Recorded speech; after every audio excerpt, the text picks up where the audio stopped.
As the weather gets colder, let the podcast get warmer.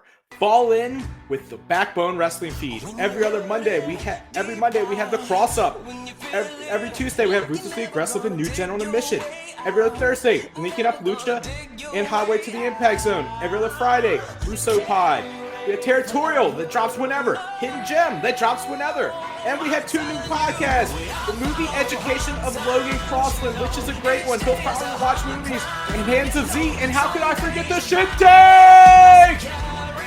So you gotta show a little backbone.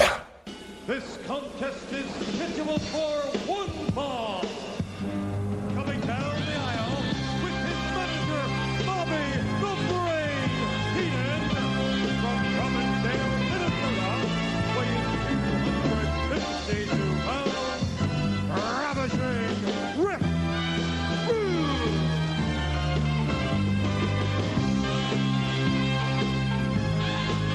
Would you call that a look of confidence, Lord Albert Hayes? Yes, with a mixture of arrogance also there. Very, very confident though, definitely. There's that smile, that suave. Should we say a leer more than a smile? A leer, okay. Yeah, you know what they think in Phoenix of Ravishing Rick and Bobby the Brain. What I'd like to have right now is for all you fat, out of shape Arizona airheads, keep the noise what does that down mean? while I take my robe I can't off read and show deaf you the body and dumb that language. I don't lives know in what that every really woman's means. fantasy. Hit the music. She's ready. Yes. Get that camera ready. The ladies love him. Some of them do. I don't care what she does, she still likes him.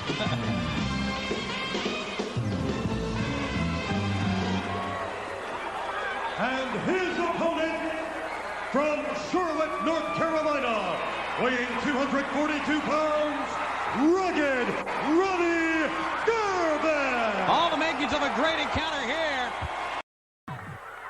Introducing first of all, from Pittsburgh, Pennsylvania, weighing in at 237 pounds,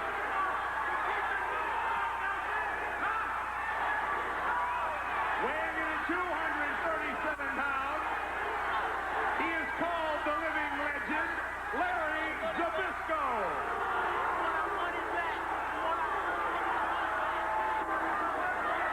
His opponent is from Honolulu, Hawaii. He weighs in at 282 pounds. Magnificent Muraco. Once upon a time, there was a creature that walked the face of the earth, and he was a feared thing. He was the kind of guy that would look death in the face and spit in its eye. And his spirit sat on the horse next to Attila the Hun and rode in the car next to Frank Nitti. And slowly technology has beaten this creature down to where in the 1990s, he's on the top of the endangered species list, and I'm talking about the real man. From a time when men were men. I'll tell you what, that chop knocked his left kitty off in the first row of ringside over there, man. I'm telling you, left chest, I should say. I'm on national TV. I'm sorry. All right, it is. I want you. It's sexual, baby. I want you. And I'm gonna get you. I'm gonna have you. I'm gonna get to touch your body.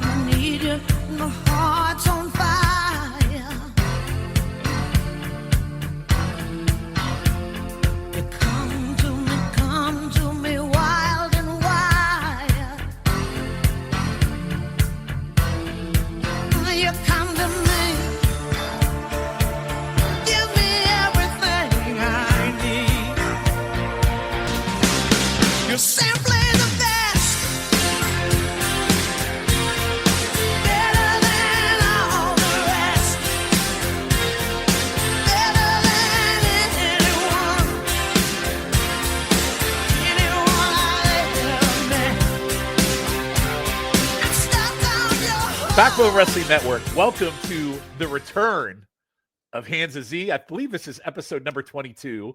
I am your returning host, well, I should say co-host, Shawn Kidd, and I am joined by Keith. Keith, hello. Welcome back to the number one Ronnie Garvin, Larry Zbyszko podcast in the whole entire world. I really was hoping that you were going to open up the show with just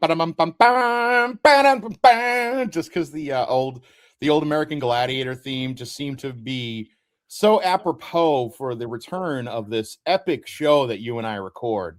This epic podcast, the number one rated Rugged Ronnie Garvin, Larry the Living Legend Zbyszko watch-along podcast. And I know you've missed it the last 2 months. Like, you haven't been able to watch any Larry Zbyszko for the last 2 months. And a lot of it has to do with because I don't want my algorithm to know I'm searching for Larry Zbyszko matches. So I have to go with you sending me one match a month. And then my algorithm doesn't start feeding me Larry Zbyszko matches. However, the Larry Zbyszko match that is on this week's episode was actually on my algorithm before, and I had already watched it previously. Right in your wheelhouse too, if you think about it. Like, the guy he faces is in your wheelhouse. Absolutely, it is. Yes. One of my all-time favorites, by the way, that guy. Oh, so one of my all-time favorites. One of the all-time greats here in the World Wrestling Federation. So amen. So the other thing was, so I got to say this. So I don't know how this happened. I joined our Vantage Point Facebook page. I don't even know how I got in there. It's a private group. So I saw him shitting all over Garvin about, oh God, we got to do how many months of Garvin. And I saw you posted, hey, go listen to the Hands of Z podcast. And there's a couple of people that liked it. And then one guy's like, I'm sorry, I just can't watch it with WWF. And then I dropped all the bombs of, hey, nobody commented on that, but nobody commented. I liked it. As soon as I saw that comment, I was like, wait a minute. And then I saw that you liked my comment, and I was like, good. I'm so glad you saw that. I was like, no. There is a podcast that exists where we do nothing but lick the nutsack of Rugged Ronnie Garvin, the heads of stone. And Pete shit all over it too. He's like, what's wrong? Like, I saw his post too. Pete's like, what the fuck? What are you doing? Yeah. Anyway, so I guess I don't know. I haven't listened to our Vantage Point. Is that a good podcast? I haven't listened to it. It seems like they're at the same time. It seems like very like GF Live. It almost seems like very similar in timelines. Well, maybe. Yeah. So, and the funny thing is that they I don't know if they still do, because I don't listen to it really anymore. They used to be So what they do is they do a canon now. So they're doing used to be on Place to Be years and years and years ago. I think they were. Yes, I think they were. I thought they were too. Yes. Yeah, they were years ago. Yes, and then but they have a big following and a lot of there's a lot of mixed viewership, mixed listenership. I don't know, of our show, of GFA Live, of stuff on the Backbone, stuff on Place to Be, and them. My one thing is that I started kind of, and if they hear this, if they listen to the show, I apologize if this is me burning a bridge of not. I don't think it would be, but I kind of was like, I felt like they started pulling from us because there was a period where I think they were using a lot of gangster clips, and they're from Jersey, so they probably have more of a, probably of an ownership stake in gangster shit than Pete and I do. But I used to say to Pete, I was like, we should go to war. And he'd be like, we're not going to war. And I was like, we should go to war. It would be it would probably be like the equivalent of the New York Yankees going up against a little league team if there was a battle between us and OVP. And I'll let the listeners decide which one's the Yankees and which one's the little league team. But no, they're good guys. I actually one time they had an anniversary show and I sent them a clip of me just raving about them, and they did add it, which I thought was nice. But no, they used to always give a shout out, and I had a friend of mine who used to listen to them religiously when they used to do their old show, because again, they do canon now that I think is mostly a YouTube show, and then they did for a while, they kind of got off of wrestling and started doing a podcast. Oh god, I want to say it was oh no, I want to say it was an 80s podcast, I feel like, and it was called Hot Pants or fucking hot pants sounds more like a fucking 70s porno. No, it was I forget what, and I'm terrible because I forget the name of it, but Yeah, my buddy used to say like because when they would announce like all the friends of theirs, they would always give a shout out to GFA Live, and they would say "and Keithy," and the way like one of the guys would say, he would go "and Keithy," and so they were fans of ours, and we're fans of them. So, but yeah, I can't tolerate Ron Garvin bashing. That. Well, and the funny thing is that they very rarely, I think, do they post stuff on their Facebook page. It's mostly just their fans. So the person that posted that was actually, I think, a guy that is like a fan of our show. I think well, there's a couple of people that thumbs up on it, but yeah. Yeah, I mean, listen, it wasn't anything egregious. I was just joking around. It's like it's so funny, like how you felt about like Ron Garvin, and now you just see like stuff here and there about it. And like people are so decisive. Oh, I don't like him. Then you got people that do like him. Then you got people that hate him. Oh, I can't watch him in WWF. By the way, in his WWF run, he's got some good matches too. We've seen. So I don't know. Well, you put the Haku match, which was that's one of my favorites. It's one of my favorites. So another recent post that they put on was it was about Bruce Pritchard talking about Jim Johnson and kind of throwing Jim Johnson. I saw that. What a fucking asshole Bruce Pritchard is. I thought my response was great. I go, Pritchard's a jackass. Just remember, this guy wanted Tugboat to become Chic Tugboat, win the title from Warrior, and then defended against Hogan at the LA Memorial Coliseum, and he thought that was going to sell over 100,000 tickets. He is a fucking asshole. Like, I don't know how you badmouth Jim Johnson. He's like the music of a whole generation. He goes, all of his music sounds all the fucking same. And it's like, fuck you, Pritchard. All your fucking stupid gimmicks were the same.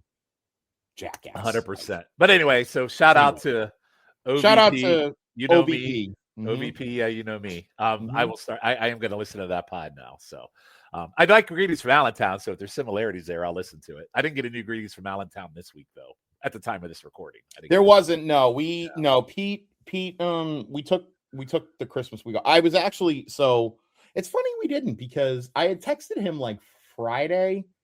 And I said, I got something I want to deliver to you. And it was the cheesecake. I made the individual cheesecakes. I bet you got something you want to deliver to him. And I said to him, I go, do you want to record live and in person? I figured we could just sit in his basement and like record. And that's the most wrestling thing ever you just said. I know. Sit in your basement. Sit in your basement and record talking about 1990s WWF. But And then Saturday came and went because we had agreed to do Sunday, and then Sunday morning I texted him. But I did get up late on Sunday. So when I texted him on Sunday, he was like, "How about we just take a break this week?" I said, "All right, whatever, bro." I go, it's fine. You like it when I send you those 5 a.m. messages in our chat, don't you? Well, except then when you text me at 5:35 and you go, "Hey, fucko, why haven't you answered me yet?" And I haven't even gotten up to take my morning piss yet.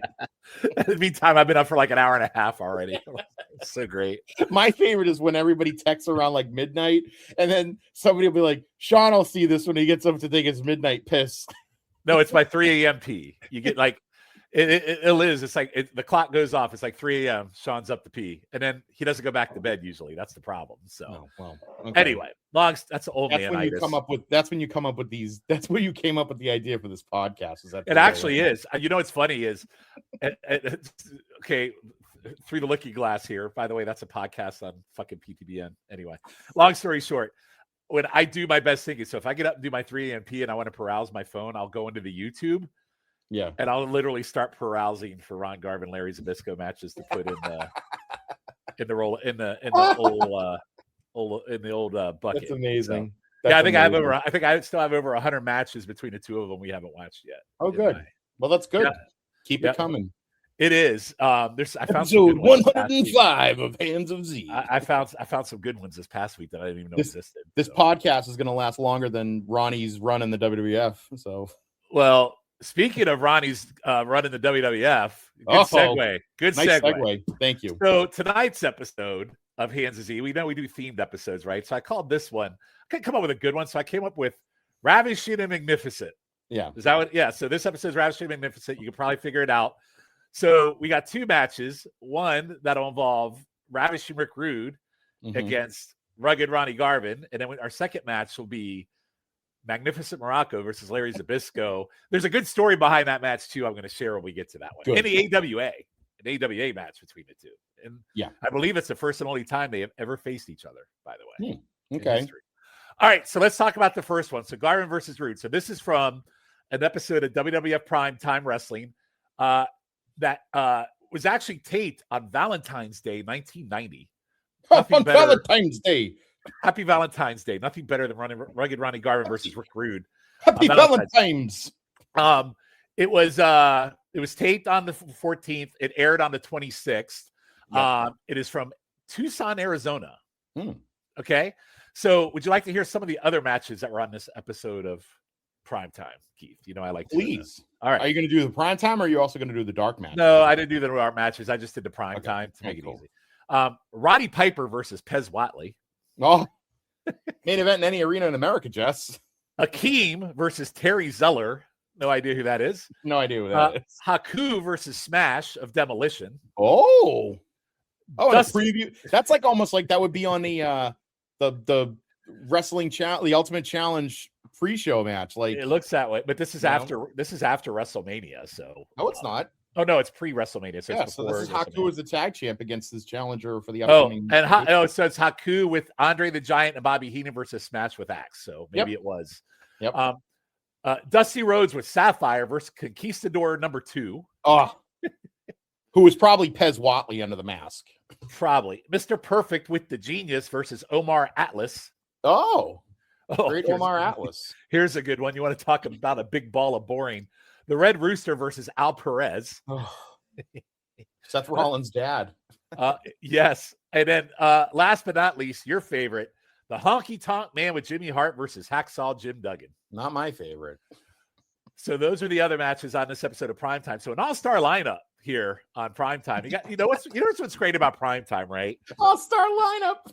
No, but it really is. If you think about the time, like you watch the syndicated shows, they didn't have a whole lot of like quasi main eventers or even mid-carders like B team.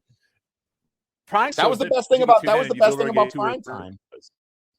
Yeah, Primetime was literally Raw before Raw. Like even for me, Pez Watley versus Piper. Sure. Right. Piper versus oh my God, that's Pez fucking Watley. Shaska Watley. Fuck. You were waiting for friggin' Paul Jones to come out. You know. And Jimmy Valiant. Waiting for Jimmy Valiant to come out there and do his bullshit. Boogie Woogie, man. All right, so let's talk about the match. Yep, the Boogie Woogie. By the way, one of the worst wrestlers of all time. I can't stand that motherfucker. All right. So here we go. So the match. So we're in Arizona. Ravishing Rick Rude immediately starts running his mouth, comes to the ring, calling the crowd the Arizona Airheads. He's always original with his name calling. Yeah.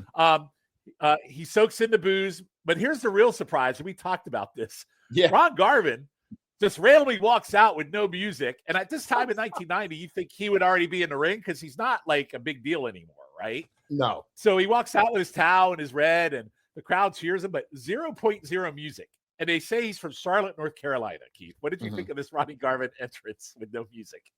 I mean, it's odd. It would have been okay had he come out because we've seen other guys come out with no music. I mean, notoriously, like Duggan doesn't get music until I think 90, and you know, so Duggan had been like Duggan's basically a mainstay on like Superstars every week, like so. It's not uncommon for guys to come out to music. It's weird that a guy with music comes out before Garvin, right? Yeah, but I guess, but you know what? It's not like he had to do his what I'd like to have right now because he could do that with Garvin standing in the ring, you know? So yeah, it was odd. Bobby Heenan shaking his hand, which is pointed out by our announce team. That made no sense. Like, what was that all about? I don't know because I think it was honestly, I'm going to go on record and I'm going to say it's a sign of respect. It's kind of like that perfect Piper match that they have in 90 where Piper shakes his hand afterwards. Yeah. And maybe, it's like, but it was so weird. And the announcers, like, especially Shivani, is like, he's masturbating over it. Like, what's going on? Shivani goes bananas. Shivani goes bananas over it. Yeah. Right. So we got Garvin. Okay. So on commentary, we got Lord Alfred Hayes. Yep. And we got Tony Schiavone. Immediately on commentary, Lord Alfred Hayes immediately shits all over Garvin. You have this great looking man like Ravishing Rick Rude, and then you have this rugged looking individual like Ronnie Garvin. Like he immediately shits all over Ronnie Garvin. Like shits all over him. Garvin tosses his towel to the crowd, goes to the ring. And then we already talked about the strange moment of Bobby Heenan randomly shaking Garvin's hand and then Shivani like masturbating over it. We talked about that. Rude flexes to a chorus of boos, asks Garvin if he wants to flex, and that leads into a test of strength tease before the match officially starts. Yeah. Shivani keeps circling back to the handshake, joking that whenever someone shakes his hand, they slap the taste out of his mouth. The crowd immediately turns on the Weasel. They're yelling at the Weasel. The bell rings, and we're straight into a Rick Rude headlock. There's a lot of headlock in this match. It's a long one. Rude keeps it clinched in, swiveling those hips. I did laugh at Rude swiveling his hips. That's why he had the headlock on. That was pretty fucking funny. Yeah, the only problem is that for a guy that is like, I guess in essence oozing machismo before Razor Ramon existed, it is a little fruity that he's got the guy in the headlock, and it's a lot fruity. Fruity. It's a lot fruity. It's a lot fruity. Okay, it's a lot of fruity that he's doing this fucking hip swiveling thing. But I guess and it always bothered me because like when Rude would do that, like in moves, because it was just kind of like, all right, guy, what are we doing? But yeah, it was weird. So eventually Garvin muscles out and gets free. Eventually, and then he twists Rude's arm behind his back. And one of the funnest thing of this match was we get a fun bit where Rude runs around the ring trying to escape while Garvin hangs on to the like that whole run around the ring was hilarious. And then he takes him down. I thought that was pretty good. Yeah. Garvin stays on the arm, rolls Rude over for a near fall, getting 2 while Heenan argues with the referee. After we go to a break, the break is weird. Like, what the fuck is Heenan talking about with the fucking orphans? Can you like he's got a fucking banana phone? Yeah, he's got a banana phone. Hey, I need blah blah blah. I got 40 orphans. Like, what was that? Do you know what that was all about? I think it was. It sounded like almost like it was a gag to try to get tickets to WrestleMania, and that's the only thing I could think of is because I'm sure they were pushing big time that Mania was going to be at the Sky Dome. Because don't forget, the last 2 Manias were in Atlantic City, so they have a ton of tickets they're trying to sell. So I guess like maybe that was the gimmick that was going on throughout that episode of Prime Time is that like Bobby's trying to get tickets for WrestleMania, so he wants like a lot of tickets. I just thought it was weird that like Gorilla's not there. But yeah, it was weird, but it was fun. It was funny as shit, though. Like, he could come back. I got a bunch of orphans. Yeah, He's like, he's such a dick. We come back from the break. Rude finally gets out of the arm lock. He does a double chop to Garvin's throat. Takes over briefly, but Garvin comes right back. He ducks a clothesline, punches Rude in the gut, and then plants him with a really great pile driver. And the crowd goes nuts. Awesome. Yeah, awesome pile driver. Yeah. Garvin plays to them and immediately follows up with the Garvin stomp, which always rules. Love the Garvin stomp. Yep. Garvin keeps trying to go for the legs, teasing a sharpshooter or reverse figure 4, but Rude fights it off and fires back with some stiff punches and an elbow to the back of the head, throwing in more hip swiveling for good measure. They really I thought like at this point, they really started laying in the shots. They looked really like stiff when they're punching each other. I thought it looked pretty good. Yeah. Rude leapfrogs Garvin, swivels again and gets absolutely drilled by one of Garvin's hands of stone punches. Garvin starts dominating the match at this point. Another Garvin stomp, more leg work, and Rude has to cut him off from behind with elbows to the lower back. Garvin still throws Rude around with a huge backdrop, follows up with a nice atomic drop. And one thing I'll say about Rick Rude, because I'm not a Rick Rude fan at all, he sells an atomic drop like nobody else. He does a great job selling those. But then after the atomic drop, he rolls him up in a quarter for a near fall. Rude kicks out. They hit the ropes, so both men just collapse into each other in the middle of the ring. And then out of nowhere, Rude just covers Garvin. Yeah. Garvin gets his foot on the rope, but Heenan knocks it off, and that's the finish. That's the 3 count. So the ending was shit. All right, couple things. Number one, he gets the reverse figure 4 on him. Yes. And Bobby comes up to the ring apron to distract Ronnie, which allows Rude to get out, which I thought was kind of funny. Yeah. And then Bobby throws his foot off the rope, but then he puts his foot up again, but Danny Davis doesn't see it either time, so he counts the 3. And then, of course, at the end, like, he gets up and he punches Rude and knocks Rude over the top rope, which is kind of, and then Rude walks away. But one of the things I will say is I love how Bobby, and he did this a lot with Rude. I don't remember him he kind of did it with everybody else's too. But like Bobby, when like his charge is in trouble, always like looks nervous, and he always has that like nervous look on his face, and I like that. I always like that about Bobby. So yeah. So what did you think of the overall match? Like for me, if I would give it like a gentleman's 2. I don't think it was anything special. Did I enjoy it? Was I entertained? Yeah, but there was a lot of rest holds and no, a gentleman's 2. A gentleman's 2. And again, gentleman's 2 is really like a 1.5. Well, that's why it's a gentleman's 2. Yeah, I'll give it a gentleman's 2. Yeah, I don't love it.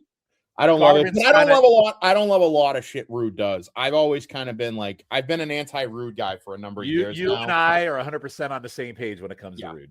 I think Rude, he really defined like the 4 moves of doom, and he's almost in the same category as like an IRS or a Dino Bravo, where it's just like, if you took away their rest holds, they're fucked, because it's just like, I don't think that there's nothing really explosive about Rude. The most explosive thing about Rude is the way he takes a friggin' an atomic drop. That's about it.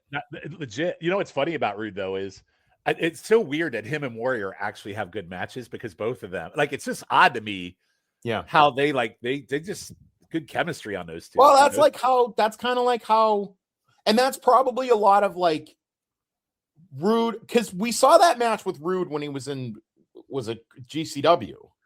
Yeah, he took on Larry Zbyszko, and he was awesome. Yeah, he was good. So it's like, he can wrestle, and then it's the same thing with like it's like the same thing people always said about Hogan, where it's like, if Hogan had to wrestle, Hogan could wrestle.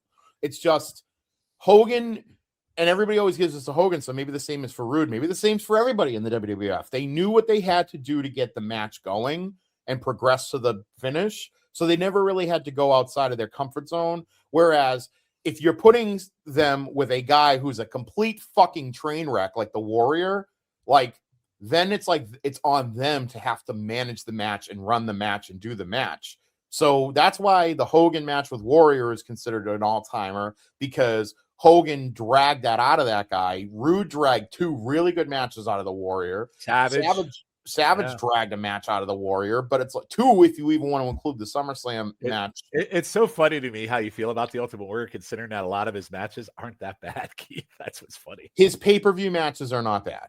He always showed up for pay-per-view. And I say pay-per-view because you see him on Saturday Night's Main Event, he's minimal at best. But like, when he shows up on pay-per-view, he showed up on pay-per-view, which makes sense because he showed up when he was getting paid. Well, the other thing that's funny about this, like just this match with Rude, he's kind of in like limbo right now. He's got nothing going on really in 1990 before he faces Warrior in that feud for the title, right? Nothing. And I know this because we've been going through the whole. Do you know Pete and I have been going since basically September of '88? We've done nothing nonstop. We've been going through from September of '88 up to now. We're in like summer of '90, and so I know what Rude's been going. He was feuding with Piper through all of mostly like after SummerSlam '89 all the way up until pretty much. He faced Snuka. Did he face Snuka? Right, he faced Snooker at Mania because they moved. Well, because they knew they had to transition Piper off of him because they were going to put him in with the Warrior. And Piper went to Bad News Brown. And then kind of like Piper's another one who kind of is in limbo after that. So they're both really in limbo until. Well, he syncs up with Virgil, right? And then he had feuds with DiBiase, right? Or that doesn't happen yet. So in '90, he takes over for Jesse when Jesse leaves. And then he's kind of in commentary for the remainder of like '90. And then he hooks up with Virgil in January of '91. And then he kind of has that little comeback, and then he wins the title at the end of the year. You know, I love that whole Flair intro run, Piper instead of Hogan. That's one of my favorites. I'm going to have to cover that on Territorial one day. I forgot that. He feuds with Flair like pretty much from when Flair comes in. Yeah. That was so well done. That whole absolutely. Piper. So, anyways, 2-star match, not Garvin's best, but no, you got the best of Garvin that you could with Rick Rude. I think sure you got 2 Garvin stomps. How much more can you? Right. How much more? And a pile driver. So and a couple of heads of stone. Yeah. All right. So this next match for me. So yeah, I'm with you. I might like when you were talking about how your algorithm would bring shit up. Yeah. This match comes up for me constantly, and so I'm like, okay, let's look at it. So initially, what I thought was when this came up, I thought this was going to be for the AWA World Title. It's not, which is crazy. So. Some time frame on this. So this is Magnificent Muraco versus Larry Zbyszko. What's really, really funny about these two right now at this time frame, both of them have recently left their respective promotions. Larry has just left the NWA, by the way, with the Western States title, because he never lost it, by the way, which they really should have latched onto that in the AWA. I'm sure the AWA was real big on Western States. But anyway, Muraco, his last match in the WWF was on October 16th, 1988, and he went to Stampede Wrestling. So this match is on January 1st, 1989. So this is like Muraco's. So this is, I think, one of Larry's first appearances coming out of the NWA. This is also right after Lawler was stripped of the AWA title, so they have no champion right now in the AWA. None. Real quick, though, before we get into this, I just want to point out the fact that by 87, Muraco is cooked. Oh, yeah, because the tag team with Orton, then he does the whole Billy Graham thing. Yeah, he's good. Yes, like I would even go back and say that, I mean, he has good shit with Fuji when they do like Fuji Vice and stuff like that. No, but I think his last real feud, well, actually, he was involved in Piper's face turn too in 86. I think that was his last true shine. Yes.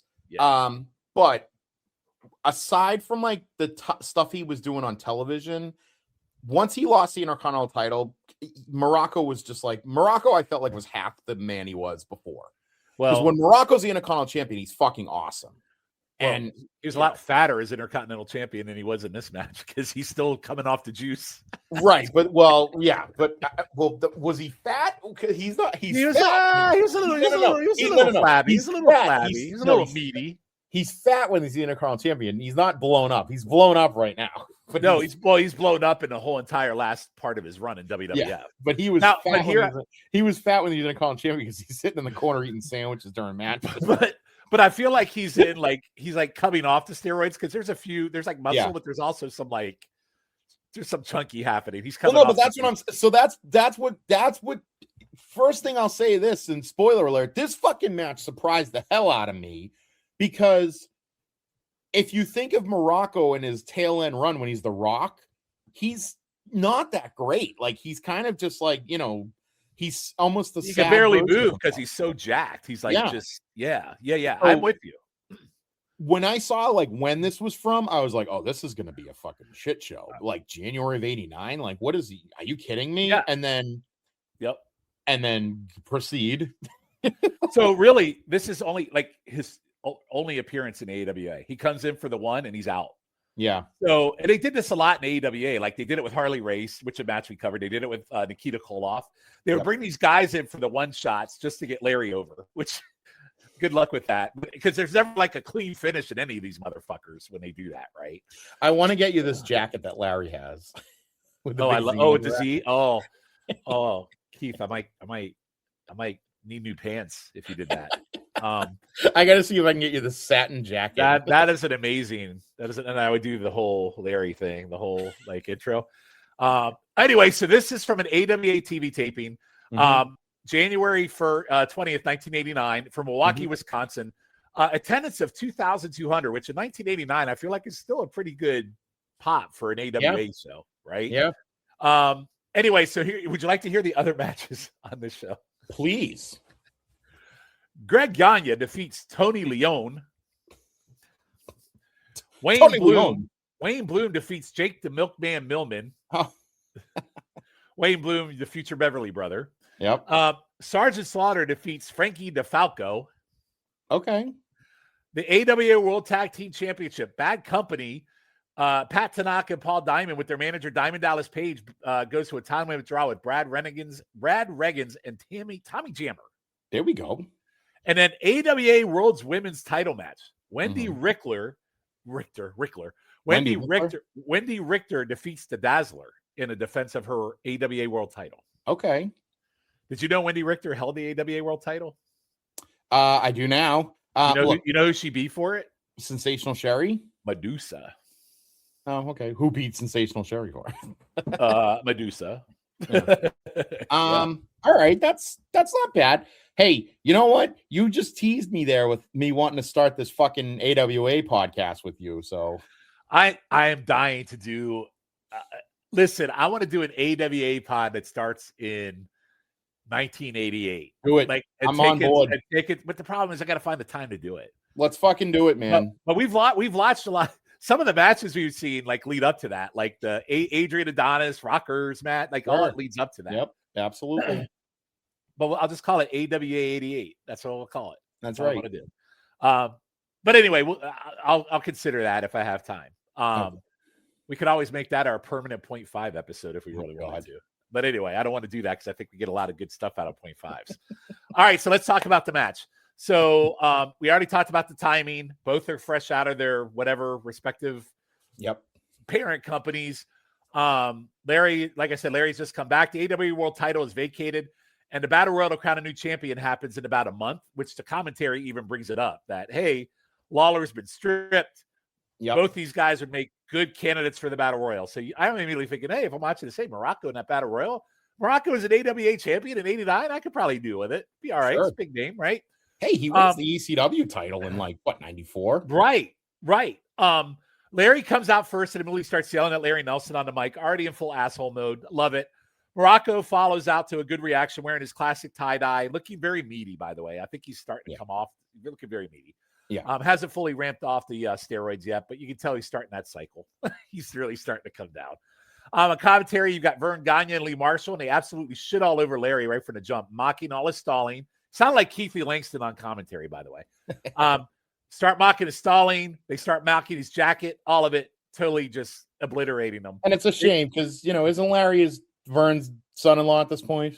Sure, but, he probably shits on him as his father-in-law, too.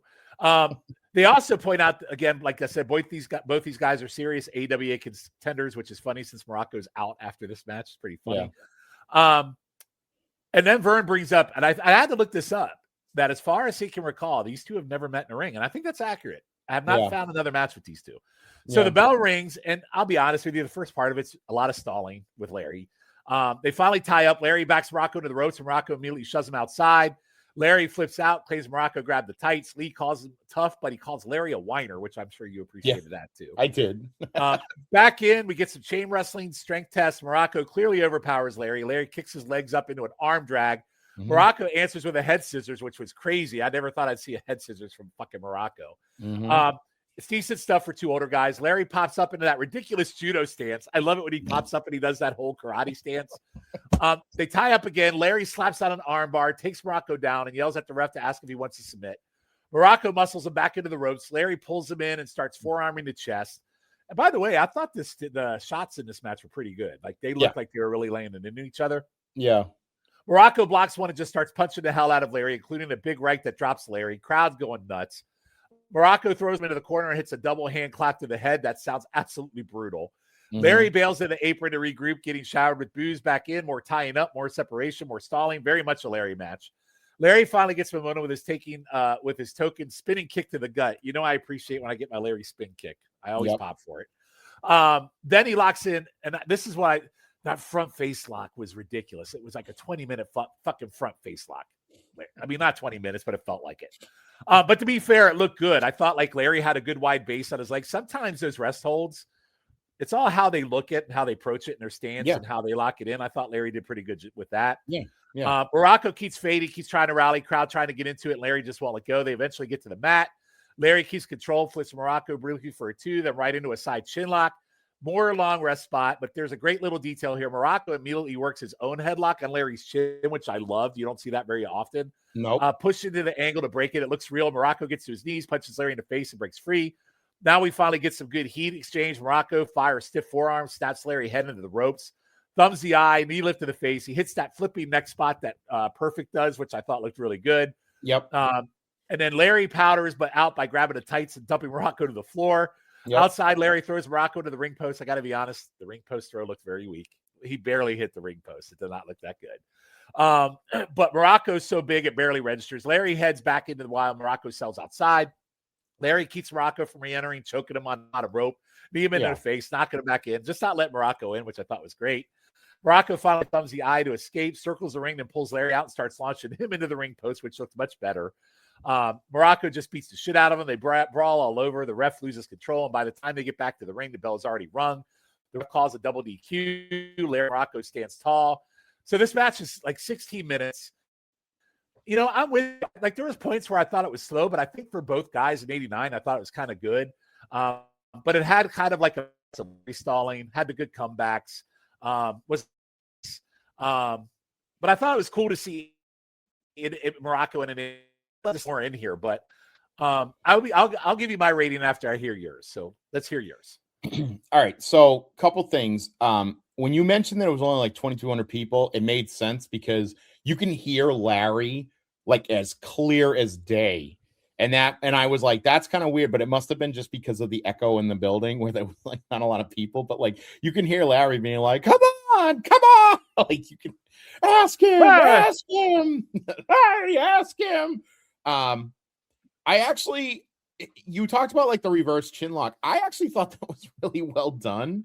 And part of it is because it reminded me of the one that Hogan puts on, what's his name? Richard Belzer, and like knocks him the fuck out, because it's like, it actually looked real legitimate. And like, it actually looked like it was taking out Muraco, which I liked. So I actually like that a lot. Yeah, no, I was it a double disqualification? Because I felt like it was a disqualification because at one point at the end, you see Muraco like Irish whip the ref like into the crowd. And that's what I thought. Maybe it was a disqualification just on Muraco. But I actually, when I was watching, I went, oh shit. Like when I saw that, I was like, wow. I was like, okay. Like Muraco had just had enough of everybody. It's a face Muraco, but he's kind of doing heelish moves almost, you know? I liked it. I would have liked a little bit more of like a power move set from Don Muraco, just because he is so fucking big. Like it would have been nice if he had done something, like if he had done a pile driver, or if he had done a power bomb, or even just a power slam or something, but not really. He doesn't really do much, except for the perfect neck breaker there. But overall, I didn't hate this match. And I know it's funny because it's a lot of not stalling moves, but a lot of rest holds. But I felt like the rest holds actually looked like effective moves and not just them sitting there waiting to transition to something else. So Keith, what do you give this as a rating? I gave this a gentleman's 3. Really? Wow. That's high. Why? Did you hate it? No, I didn't hate it. I was thinking more like a 2.5. All right. So here's my thing. Well, that is a gentleman's 3. It's a 2.5. My whole thing is this. 2 3/4. My whole thing is this. Considering the time frame, considering who these guys are, I was very impressed with like how Muraco looked and how Muraco kind of ran. Like he's bad in 88. Like he's bad. And so to see him like kind of as well as he was, I was impressed. And you know how much I don't like Larry. So it's like, you know, for me to see like him doing well and not stalling just for stalling. It's funny you mentioned him stalling at the beginning. I didn't really think he was stalling at the beginning of the match. Oh, he fucking was. They even call him out on commentary doing it. Okay. Well, I stand by it. Maybe you're enjoying Larry now, and I'm starting to pivot. No. Sounds like you got a raging boner for this. Nope. Moving on. Start calling it the boner of Z. Moving on. All right, so that ends tonight's episode. So clearly, Zybyszko wins the night with that Muraco match over Garvin, which is a rarity. It's a rarity that Zybyszko wins anything over Ron Garvin. It's a rarity. So, Keith, what would you like to plug? Oh, everybody can hear me on the Backbone Wrestling Network. You can hear me on GFA Live with BFF PD Winston, and just check out our YouTube channel where you can see me cooking on Can Keithy Take the Heat. And the audio is okay, but the video is much better. And so videos are great. In your new chef jacket, by the way. That's right. So please join us there, and you can reach me on Flounder824 on the Twitter, and also the blue sky, and find me anywhere you can find me. All right, and then as far as me, you got the shift plugs, which God, we got to update that shit. It's like a year and a half old. I don't know if forever. I think that's part of the gimmick. I keep saying that why we keep it, because that's the backbone. That's just what we are, a bunch of freaking wrestling morons. Nerds. And we just keep that shit, a bunch of nerds. But no, as far as me, I'm very happy. Hands of Z, got new shit takes dropping in January this month as well. I am bringing Territorial back, so we'll have new episodes started in January for that. First one will be finishing out Jerry Lawler versus Bill Dundee. Loser leaves town match in 1985. It's a good one. So, Keith, have you ever seen that feud? It's pretty fucking awesome. Yeah. Have you ever watched it? No.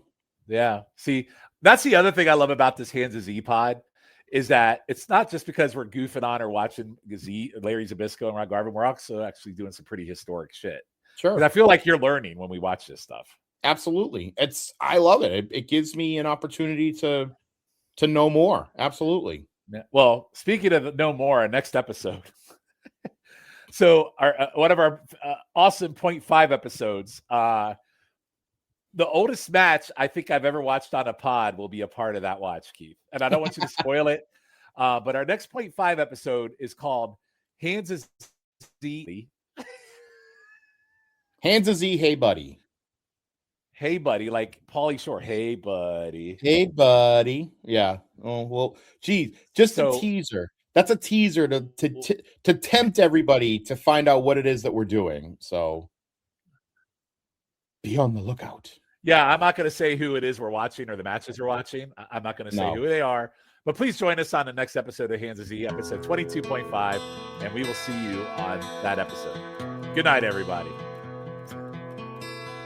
No one knows what it's like to be the bad man, to be the sad man behind blue eyes. No one knows what it's like to be hated, to be faded, to telling only lies. But my dreams, they aren't as empty as my conscience seems to be. I have hours only lonely. My love is vengeance that's never free.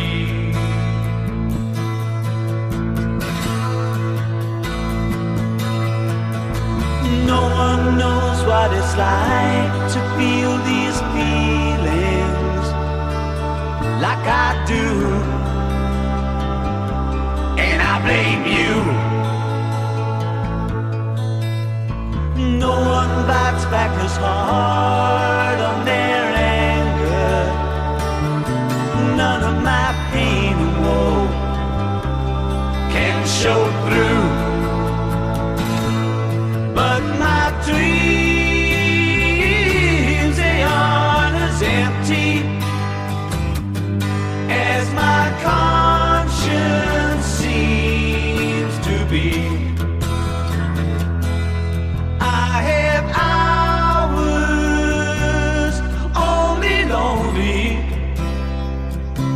My love is vengeance that's never free.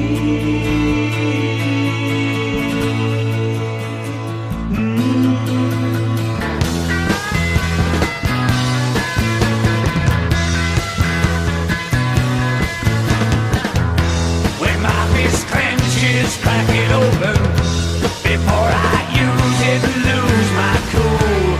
When I smile, tell me some bad news before I laugh and act like a fool. And if I swallow anything evil, put your finger down my throat. And if I shiver, please give me a blanket. Keep me warm, let me wear your coat.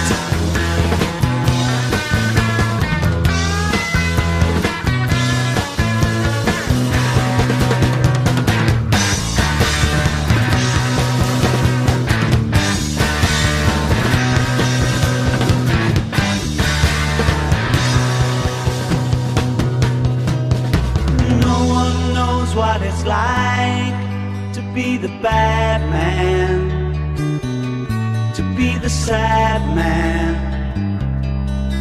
behind blue eyes.